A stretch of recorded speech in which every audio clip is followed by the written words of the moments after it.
kaninyong tanan. Magandang araw sa inyong lahat.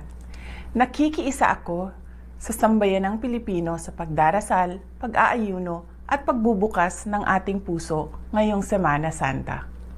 Ito ay mahalagang pagkakataon upang pagnilayan natin ang banal na pag-aalay ng buhay ni Jesus upang iligtas tayo sa ating mga kasalanan. Magsilbisa ng ilaw sa atin ang sakripisyo ni Jesus at patatagin natin ang ating pananampalataya sa mga panahong tayo ay nagiging mahina, nawawalan ng pag-asa o punong-puno ng pasanin, galit at mga hangaring lumaban sa ating kapwa.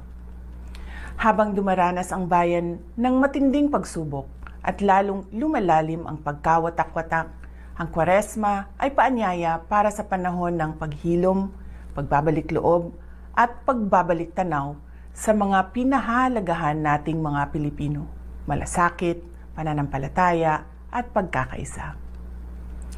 Tularan sana natin ang pagmamahal ni Jesus sa atin. Ituro ito, palaganapin ito, at gamitin ito sa ating pagsusulong at pagpapalakas ng mga komunidad na nananampalataya, nagsisilbi sa kapwa at sa bayan.